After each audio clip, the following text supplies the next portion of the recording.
In previous lesson, we have learned about Western tradition of historiography. In this lesson, we shall learn about Indian tradition of historiography. Now, Indian tradition of historiography is divided into 4 parts. It is available in the page number 7, 8, 9 and 10. Ancient Indian historiography. In ancient India, memories of the great deeds and mythological laws and memories of the social transitions were preserved through recitation. The art of writing was known to Indians as early as the 3rd millennium BCE, but unfortunately no one has yet been able to decipher the writing of the period. Some written resources are available, like epics like Ramayana and Mahabharata, Puranas, historical accounts by Indian authors, Buddhist and Jain religious texts, and the foreign travelers has written all those. Here you can see written sources, epic like Ramayana and Mahabharata, religious books of the Buddhism and Jainism, historical accounts by Indian authors, and travelers by foreign travelers. When foreign travelers came to India, they wrote about their experiences about India. Now, what are the types of source available from above said books or literature materials? Number 1. Dynasties that ruled in the particular period, developments and administration, prevalent social structure, climate and natural calamities. Harshcharit, a biography of the Indian king Harsh, written by Banbhatta. Harshcharit was composed in the 7th century CE. It gives a realistic views on the social, economical, political, religious and cultural life during the king's. Now, historiography in medieval period. Now, there was a writer, Kalhana. He wrote the 20th century CE book Rajat Tarangini on the history of Kashmir. His style of writing resembles the concept of the modern historiography. The book was written after critically examining various sources like inscriptions, coins, remains of the ancient monuments, dynastic record and local traditions. Now, Muslim historiography. Now, some Muslim historiography we will study. Some Muslim historians are the Ziauddin Barani. Ziauddin Barani has written a book, Tarikh-e-Firoz Shahi. He has stated purpose of the historiography, means he has said what purpose of the historiography should be. In his opinion, it was not enough to record rulers' valor and welfare policies. He should also write about rulers' drawbacks and wrong policies which resulted in his failure. He should write about impact of the techniques of wise, learned and sense of the cultural life of the people. Another Muslim historian is the Babur. As you know, Babur was Sultan. He wrote his own autobiography. Name of his autobiography is Tujhe Babri. He described in his Tujhe Babri battles fought by him. He recorded minutes observation about various regions and cities he visited. He also get information about local economy, customs and the flora. Number 3, the Muslim historian is Abul Fazl. Abul Fazl has written about Sultan Akbar. Name of his book is Akbarnama. Akbarnama, written by Abul Fazl, is a biography of Akbar. In his book, he has analysis of the historical information based on the authentic document. To scrutinize the information, his method to devote a prejudice side and hence realistic. Now, some features of the Muslim historiography. The Muslim historians in the medieval India were influenced by the Arabic and Persian historiography. The loyalty in praising the emperor reflected in historiography. The practice of adding suitable poetry, quotes, and beautiful picture was introduced. Now, type of Marathi Bhakhar. Marathi Bhakhar are the various type. Sabhasad Bhakhar written by the Krishna Ji Anand Sabhasad talks about Shivaji Maharaj. Bhau Sahebanchi Bhakhar describes the Battle of Panipat. Holkaranchi Khilafat provides the information about the Holkars and their contributions of the Maratha rule. Bhakhar can be divided into various types such as biography of kings, dynastic history, description of events, history of sects, autobiographies regarding grievances based on the mythological and state in administration by king and etc. Now, historiography in the modern period. It is available in the page number 9. Archaeological excavation started in the 20th century under the British rule.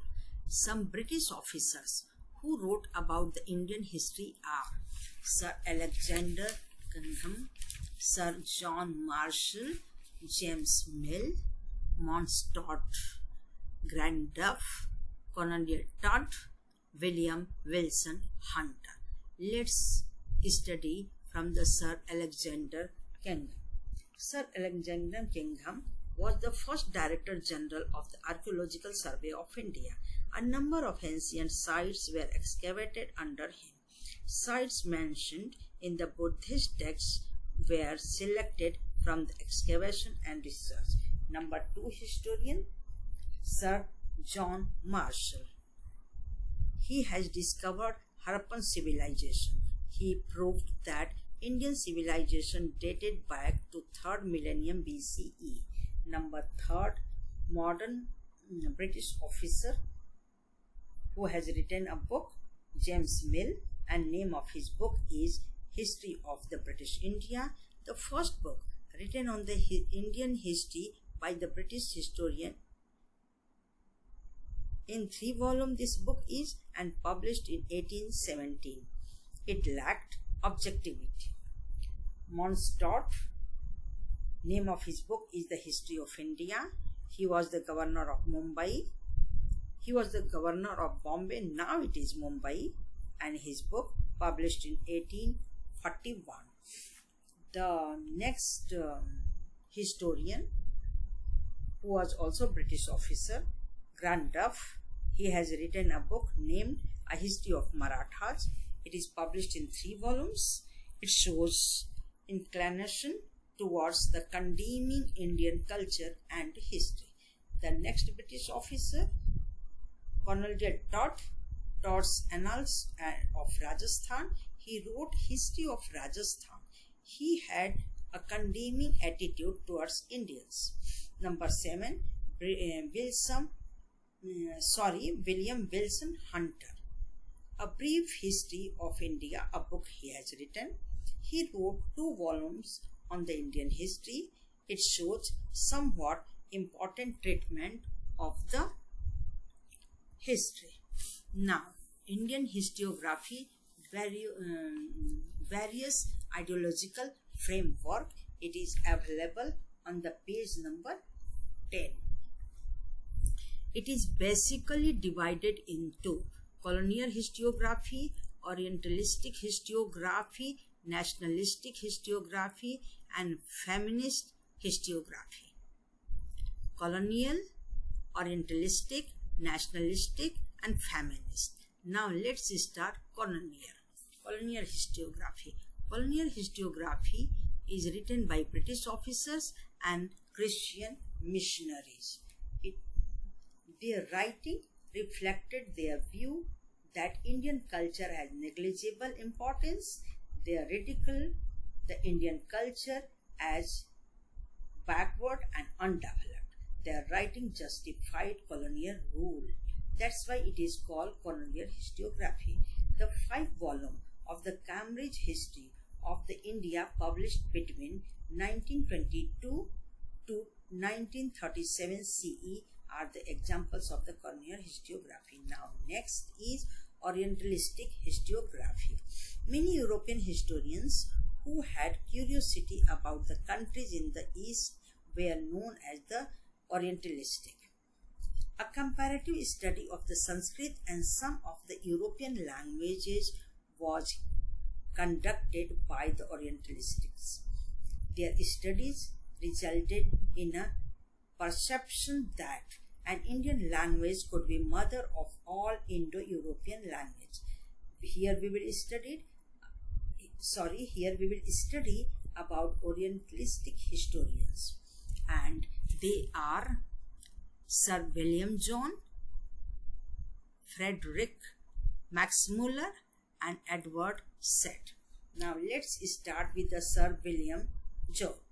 He founded the Asiatic Society in Kolkata in 1784. The channelized research in ancient Indian literature and history.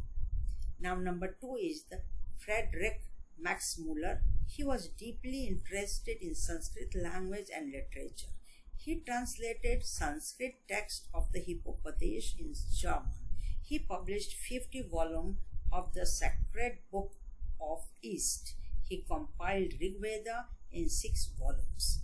Now next is Edward Said. He had brought imperialistic interest on the orientalistic historian into light. Now nationalistic historiography. English educated Indian historians felt the need to restore the pride of glory of the ancient Indian culture. Their writings are known as the nationalistic historiography. They criticize the prejudiced history of the ancient India written by the British officer. The Indian historians wanted to create awareness among the Indian masses through their writings about our rich past. Nationalistic historians tried to seek the golden era of the Indian history. They are at times criticized for glorifying the past at length and ignoring the historical truth. And some nationalistic historians are Vishnu Shastri Chiplunkar, V.K. Rajwadhe, Justice Mahadev Ranade, Vinayak Damodar Savarkar. And now let's study in detail about this nationalistic historians. Let's start with the Vishnu Shastri Chiplunkar. Vishnu Shastri Chiplunkar wrote a book, Nationalistic Writing. He inspired nationalistic historiography in Maharashtra. He criticized the history of ancient India written by the British officers. Now number 2 is the V.K. Rajwadhe. V.K. Rajwadhe wrote a book named Marathancha Itihasi Sadhane. It had total 22 volumes. He founded the Bharat Itihas Samyashodhak Mandal. His views on historiography was, he stated that history does not include only the stories of political images, conspiracies, and wars for seizing power. History is an all-inclusive image of the past societies. He was of the opinion that we should write our own history. He insisted that history should be written using authentic document. Now, number third nationalistic historian, Justice Mahadev Govind Ranade. Name of his book is The Rise of the Maratha Power. He explained in detail the background of the rise of Maratha power, economic, social, religious, cultural preparation before the rise of the Maratha power. Now, number 4 is the Vinayak Damodar Savarkar. Book written by him is The Indian War of Independence, 1857. The Indians were inspired to fight against British rule. Nationalistic historiography gained momentum and inspired religious histories too. Number 5, Govind Sakharam Sardesai. Name of his book is The Marathi Riyasat. He published several volumes of Maratha history. People started addressing him as Risayatkar. The historiography in the post-independent era. It is divided into 3: Marxist history, subaltern history, and feminist history. Now, Marxist history. Let's start Marxist history. The writings of the Marxist historian focus on the means of production, modes of production, and the industrial relations. Their prime focus was to analyze and study the impact of every social event on people. They studied the transition within the caste system. Now, few Marxist historians we will study, and they are Damodar Koshambi, Comrade Sripad Amrut Dange, Comrade Sripad Patil, Ram Sharan Sharma. Now, subaltern history. The seed of the subaltern history are found in the Marxist historiography. Subaltern history is the history of the people who are considered as the bottommost rank of the society. Here I repeat, subaltern history is the history of people who are considered as the bottommost ranks of the society. The process of the writing history should start from the bottommost rank. Italian historian Antonio played an important role in developing this idea. Ranjit Guha played an important role in establishing subaltern history as an important academic school of historiography. Mahatma Phule drew attention to the exploitation of women, Shudras and Atishudras under the pretext of the religion in his book Gulamgiri. Dr. Babasaheb Ambedkar in his 2 books, Who Were Shudras and The Untouchable, wrote about the injustice done to the Dalits and their significant role in shaping the cultural and political aspect of India. Now, feminist history. Challenge faced by the feminist historians. For the long period of time, male scholars were involved in the writing of the Indian history, hence the role and achievements of the women in history remain neglected. To highlight this fact became a major task of the feminist historians, and to compile and study the historical writings of women. It was also necessary to rethink of women's position in history. Some feminist historians are Tarabai Shinde, Pandita Ramabai, Mirabai Koshambi, Dr. Sharmila Rege. Now let's study in detail about these feminist historians. Number 1, Tarabai Shinde. Tarabai Shinde wrote a book, Stri Purush Tulna. It was published in 1882, acknowledged as the first feminist book in India. In this book, Tarabai Shinde attacked prevalent male dominant and the caste system in India. Now, number 2 feminist historian is Pandita Ramabai. Pandita Ramabai wrote a book. Name of her book is The High Caste Hindu Woman, a book on the life of the woman published in 1888. Now number 3 is the Mirabai Koshambi. She wrote a book named Crossing Threshold, Feminist Essay in the Social History. She wrote essays on the life of the Pandita Ramabai and Dr. Rukmabai. Number 4 feminist historian is Dr. Sharmila Rege. She wrote a book, Writing Caste, Writing Gender, reading Dalit women's testimonies.